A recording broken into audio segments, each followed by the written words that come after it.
Kia ora koutou, katoa Markie here. I haven't done a video for ages. As I've said before, I like to do them when I get the inspiration, and I haven't had that much inspiration lately. Well, I've been more inwardly focused, let's say, and that's kind of inappropriate because we've had lockdowns and things. We're still in a kind of level 2 here at the moment, which means kind of back to work, but with lots of restrictions and masks. I can't wear proper masks. I think I must have the most moist breath in the world. It's like steam. I breathe out. I must be a dragon. I breathe out steam. So I have to wear bandos like this, highwayman styly, as masks. I can't get on with the other ones. And I got, luckily, because I used to wear them on my head, I've got a vast collection of bandos. This is a punk one. I don't know if you can see that. So, yes, I'm back, or back at the moment. Anyway, I just wanted to share something topical about neurodiversity. Now, if you don't know what neurodiversity is, I've done lots of videos on it, so check out my videos. There is actually a playlist, I think it's called Neurodiversity, so check that one out. But I am neurodiverse, or neurodivergent. Never quite sure which one is the most grammatically accurate. So meaning I've got an unusual brain. But more specifically, neurodiversity applies to things like ADHD, autism, dyslexia, dyspraxia, dyscalculia, that kind of thing. So I have a number of these conditions. Notice I say conditions and not disorders. One of the things that really throws me and I find really difficult because of my neurodiversity, and I don't know which one is the culprit here, that these conditions, in a way, they're so similar that one blurs into another often. But I think it's probably more to do with dyscalculia, which is like a numeric form of dyslexia that I have. In that when it comes to the time of year where the clocks change, it completely does my head in. Now, obviously, YouTube's an international audience. Does every country change its clocks? I guess probably not. I guess if you're on the equator, or near the equator, you wouldn't need to change the clock. So if you're equatorial or quasi-equatorial, you probably don't know what I'm talking about. But lots of places in the world have a couple of times a year where you change the clocks, so they go back or they go forward, usually by an hour at a certain time, and it's called daylight saving. So it means that, as it gets darker in the winter, you change the clock. So I think you get up earlier and you get extra daylight. Now, because of my neurodiversity, I cannot get my head around this. Okay, the clock's changing. So when people say the clock's going forward or the clock's going backwards, I'm like, I really don't get it.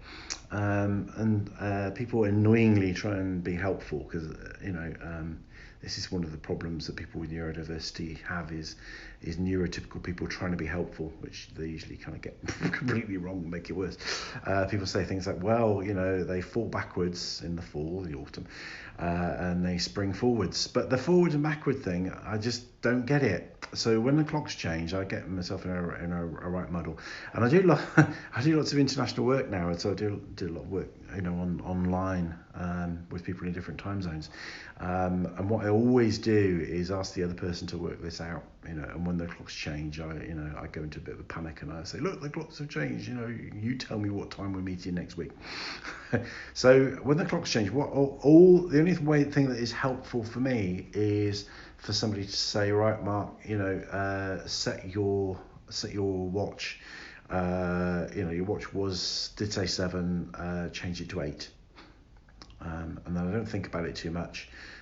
Just pretend that nothing's happened, nothing to see here, and carry on. But if I start trying to get my head around what moving it forward or moving it backwards means, oh dear, no, my brain just does not compute.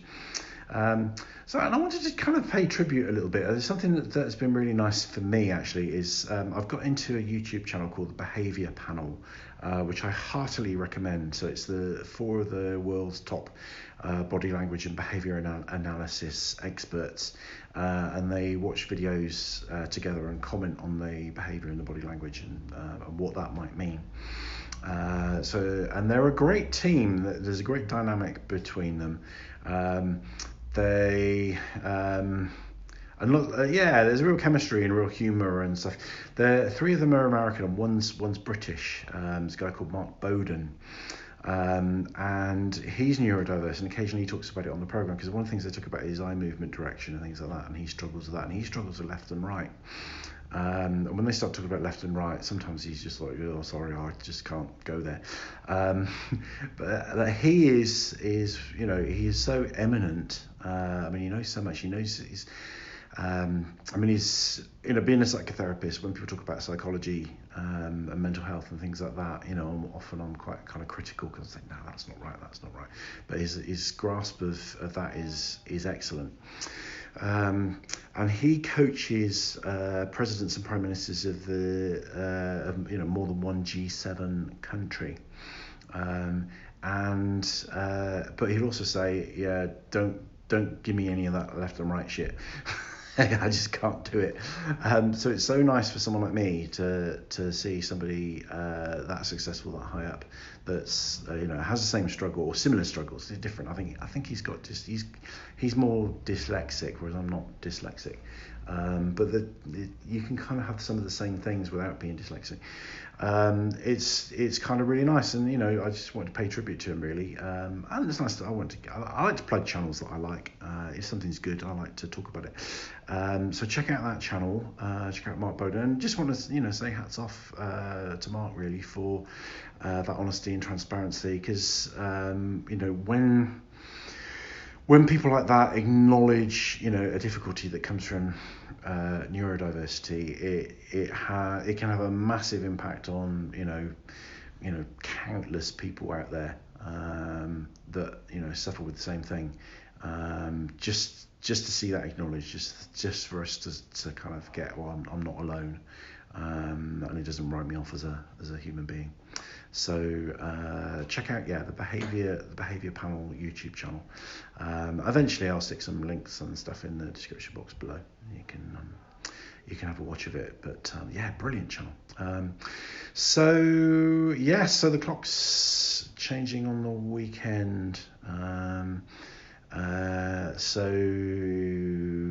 If you've enjoyed this, please hit the like button, subscribe, sign up as a patron on my Patreon channel, all those kinds of things.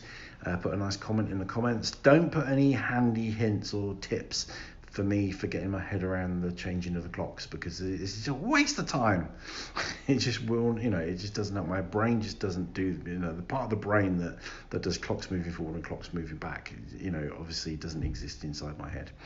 And I will, hopefully I won't leave it so long next time. I'll be kind of back in touch with some more videos, but I would rather wait until I feel inspired to make a video and make it than just churn stuff out that I think I should.